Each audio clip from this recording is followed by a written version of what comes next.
Welcome to Influential Entrepreneurs, bringing you interviews with elite business leaders and experts, sharing tips and strategies for elevating your business to the next level. Here's your host, Mike Saunders. Hello and welcome to this episode of Influential Entrepreneurs. This is Mike Saunders, the Authority Positioning Coach. Today we have with us Jeffrey Condren, who is the Senior Vice President and Wealth Advisor with Mesirow Wealth Management. Jeffrey, welcome to the program. Hi, Mike. Thanks for having me. Hey, I'm looking forward to chatting with you. But before we dive into some of the questions that you focus on in your firm and working with your clients, give us a little bit of your story and background and how did you get into the financial services industry? Yeah, absolutely. Thank you. So I grew up in Cincinnati, Ohio, made my way up to Chicago for school. I am the son of an accountant, and I realized in high school, business is exciting, but accounting is very boring. So I knew in college I wanted to go to business school, but didn't know exactly where that took me. I was fortunate enough during college to get an internship at a large financial services firm. Had a great experience there, continued on that path for a little while. Took kind of a side trip into consulting for a few years, learned a lot, but is very different on that side of the business versus kind of, if you will, this side of the financial services world. Made my way to my firm Mesirow just over 10 and a half years ago. And I've been fortunate enough to work with a great team and work for a great firm. Awesome. Yeah, that's always neat. You kind of find a place and then you put in some roots and go from there. So that's really great. So tell us a little bit about your approach with working with clients. I know that sometimes you might think of, oh, we're just a firm that does it all, but you don't want to be looked at as a cookie cutter template firm. So what is your approach in serving your clients? Yeah, absolutely. So I'm a certified financial planner, or CFP, as many people are familiar with. And I think that's a great foundation to have whenever a client is looking to work with an advisor. But in my experience and my team experience, that only takes you so far. And what I mean by that is, the textbooks that you study with the CFP tell you, there are certain things, whether it's an asset allocation or how much savings you should have. Our experience has been sometimes that's the conventional wisdom, and we're not afraid to kind of challenge that a little bit. It kind of seems silly to say this, but some of my most aggressive clients are widows who have enough money, who are living off Social Security, living off their requirement distributions. The assets they have today aren't necessarily for them. They're maybe for the next generation or the one after that. Whereas kind of the conventional wisdom would say, hey, this person should be, 70, 80, 90% fixed income. Some of these clients are almost the opposite of that, and they're 70, 80, 90% equity. Very similarly, I work with some young clients who, let's say they're investment bankers, have great earnings.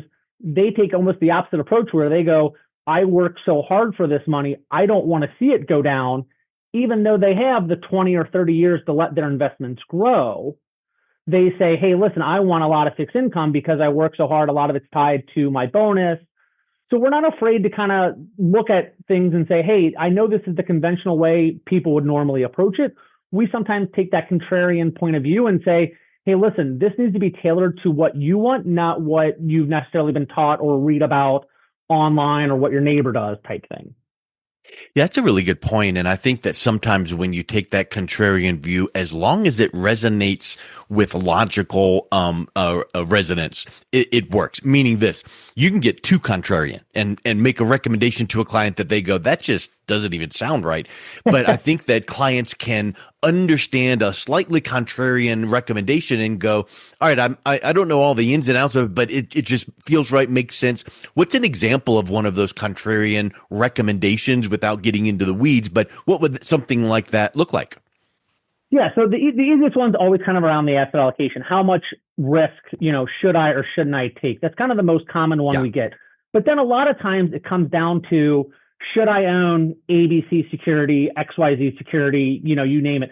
I had a recent conversation just last week where a friend of mine came up to me and goes, hey, should I be buying gold right now? Yeah. And I kind of had a talk and I was like, why do you want to own gold? Like, what is it? Because if in the year of 2025 that we've had these first 11 months, gold has already moved a lot as an example. So are you expecting that same move over the next 11 months, 12 months? So it's those types of things where he's hearing the headlines and going, I need to own this. And it's like, stop, let's take a step back. What's the reasoning behind why you want to own it? Well, that's a really, really good point. And I love that you mentioned that, because if you just are an order taker and that client says, I want gold, you say how much, and then you execute that, transaction, you're not doing that client that service, because many times, in my opinion, and I'm not in your industry, but if you start making decisions off of the headlines, you're already 4 steps behind, because to Right. your point about gold, oh, I've been seeing the headlines for the last 6 months and I think it's a great idea. Well, it might have peaked and we might have already started going down, and you're now buying and now it's going down. What you want to know is, let's take a look at some of the underlying indicators and where should I be buying because it's getting ready or on the upward trend. And that becomes a contrarian view only because most people are reacting off of headlines. Right, right. And it's one of those things where, too, with our approach, when we sit down and meet with someone and go through a financial plan with them, we remind them some of the biggest financial decisions they make have nothing to do with, should I own gold? Should I buy this stock? Should I do that? It's more, am I renting or buying? Am I paying Yeah. for my kids' college? What am I saving year to year for retirement? Those have more of an impact, but it's a much longer term gain, or vision than, should I own this today because I saw the headline that this is going to be the next thing, or, oh, we're in a bubble today, I should sell and Yeah. move out, right? Like, so when we take that step back and you say, hey, if I told you the biggest decisions you make have nothing to do with stocks, it kind of gets people to stop and think for a second. Yes. Yeah, that is a really good point. And it's almost like, hey, look, in the ages between whatever, 30 and 40, you should be thinking this way. 40 to 50, you should be starting to think, okay, well, what is retirement plan going to look like? After you hit age, whatever, 50, 55, we need to start thinking about pumping the brakes. And then at age 60, we need to start making some moves. Whatever those timelines are, I think that really brings some clarity. And then when you're in those stages of those ages, now it's like, what do we do about them? But you need to have that kind of broad perspective. And I've heard the analogy many times, it's like climbing a mountain. You're striving and gaining, but then it's the decumulation or the coming down the mountain that it brings so many of those treacherous decisions, like, hey, what am I going to do about handling inflation or taxes or, required minimum distributions? What are Right. some of those stages you're bringing out to your clients to be aware of? Well, some of them, what I see a lot today with families, especially as you kind of talk about that, I'll say 45 to 55, is that planning for college with families. Yeah. Because the cost of education has kind of skyrocketed over the last however many years now. And that's one of those where maybe their parents, so the grandparents in this situation, if you will, maybe paid for the parents' education and for them to be able to go to school. And the parents have this expectation that they want to do the same for their kids. Mm-hmm. Financially, that may not be the best decision for them, depending on what they want for their retirement. This could be a whole nother podcast or a whole nother conversation, if you will. But, an 18-year-old, right or wrong, again, I'm not going down that path, but right or wrong, has the ability to take out $400,000 to go pay for an education. If someone wanted to have, let's just say, a $2 million retirement portfolio and ends at 1.6, no bank is going to lend them $400,000 just so they can say they got to 2 million. So I kind of reframe that discussion of what they're going to pay for their children as far as their education. And that family conflict is sometimes a hard thing to get over, because it is such a crucial time where you have a child or multiple children and they want to go to college and they want to have that experience, and the parents feel the obligation. But in some aspects, they may be harming themselves with their retirement plan. And then you talk about, hey, I'm getting close to 60. I want to start slowing the brakes. It's like, well, yes, but what are your expectations for college? What are your expectations if you're going to help pay for a wedding, if that's in their future? Yeah. What are the expectations if you want to put money down for a house for the children? Like, so it's hard because these things, these emotions come out, and it's never, money and emotions tie in so much. And trying to help a family have the conversation without it turning into a conflict is one that always is a little difficult, and one you kind of tightrope walk on, if you will. But what I've seen is successful families don't eliminate the conflict. They use the structure and say, okay, hey, here's what we're comfortable being able to do. Here's what it would mean for you. Here's what it means for us.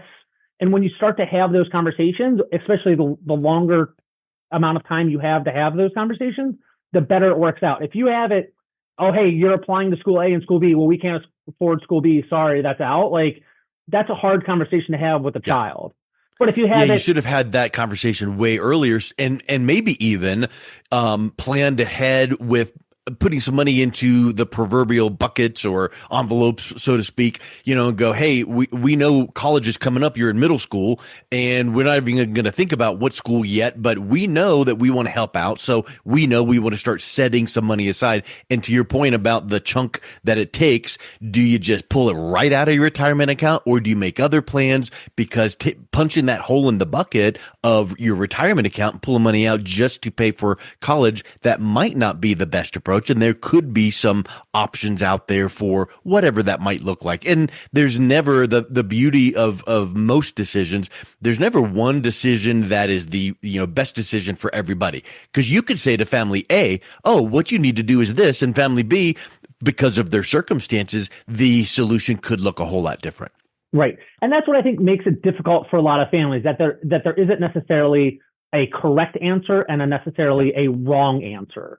There's so much of our life where, okay, I know if I eat well, I'm going to feel well, I'll be fit. If I don't, I know the consequences, right? You don't feel the consequences the next day if you spend too much on your child's education, right? It's something you're not going to feel for 5 or 10 years down the line. So we talk a lot about the trade-offs from the parent level and from the child level when it comes to things like college education. Yep. Yeah, that's a really good point. So let's go ahead and talk a little bit further about what are some of those other types of family conversations that might come up, whether it's like we mentioned about the college, but I know that sometimes whatever percentage of businesses out there are owned by a family. So they're a family-owned business. They might have mom, dad, uncle, brother, son, daughter working in the business. Then that creates a whole other set of conversation, right? Yeah, absolutely. I mean, there's all sorts of things when it comes to incorporating the next generation. Again, you talk about the realities of having the conversation within the family of going to college. Hey, okay, the child's out of college. What's their expectation with maybe working in the family business? Yeah. Do they understand what this business means, not just to the family, but also to the employees? And a big thing that we talk about too, whether family business, paying for college, equal doesn't mean fair and fair doesn't mean equal. So an easy example, if child A, if a family has 2 children and child A goes to private school and the family pays for it, and child B goes to public school and the family pays for it, those are not equal payments. But if the parents and children agreed that we will handle college, that was what was agreed to, and that's how it worked out. It's kind of the same thing with the business. Just because it's a family business doesn't necessarily mean you're going to be the next VP, that you're going to be the next head of, this part of the business. It means, taking time, going through the steps of the business, understanding what the roles are. And in some instances, it does make sense for the children to not be involved. And that's also not a fun conversation. Yeah.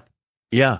But as with most things, when you can look down the road a few steps or a few stages and predict what could happen and then make some contingency plans, then if it does happen, you're ready. If it doesn't happen, you're ahead of the game.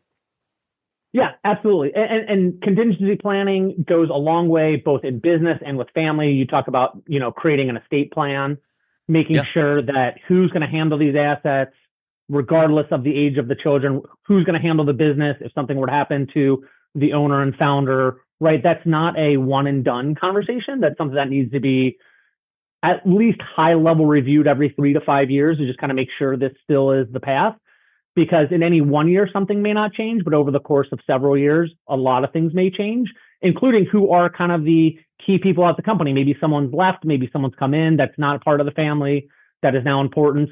Maybe someone who decided not to join the family business out of college has now decided to step in and take a role. That changes the dynamics, and it sometimes means reviewing the structure of how things are going to be going forward.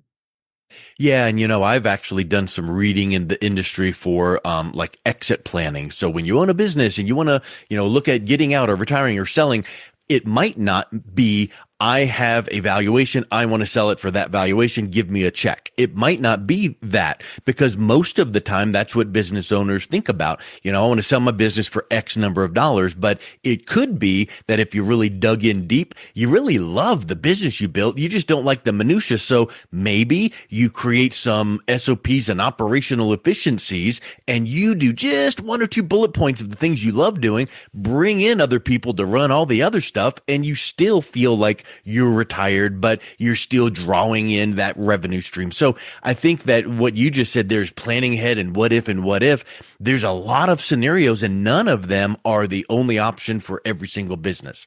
Right. And none of them have to do with the product or the service you're offering that one day, right? Yeah. And you brought up a good point that I think sometimes business owners often overlook, entrepreneurs overlook, which is getting that valuation right. Because sometimes they're not looking to sell. Someone comes up to them at a show, an exhibition, and says, "Hey, we're a competitor from another market. We're interested in your business. What do you value it at?" And there's times where there is the emotions tied to it where, okay, the business is worth 10, 15, 20 million, but because of the ties, they go, well, I think my business is worth $50 million. And the competitor is like, no way.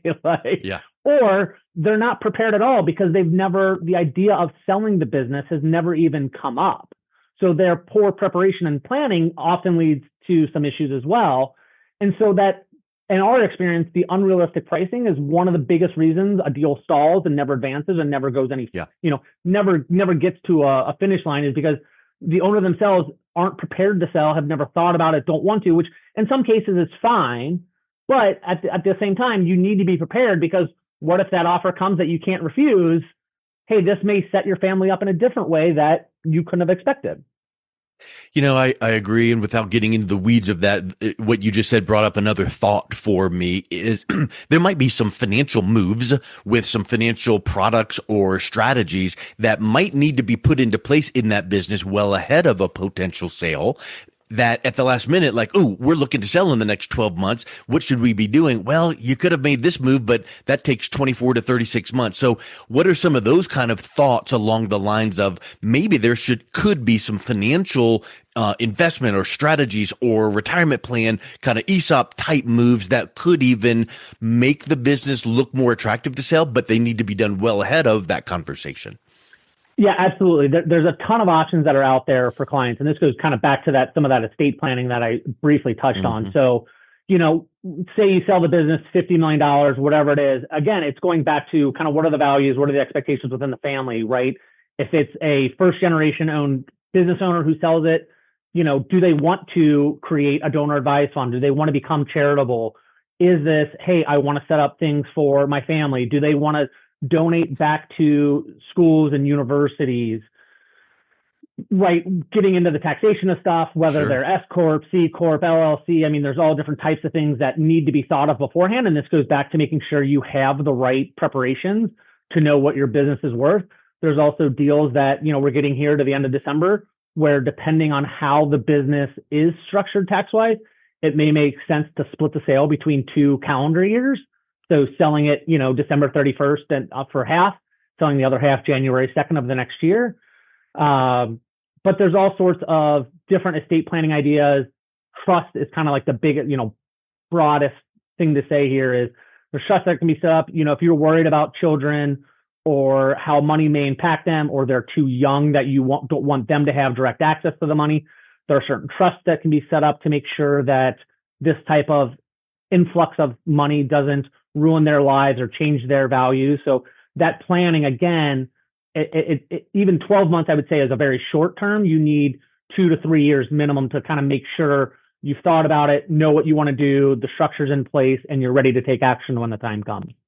Yeah, 100%.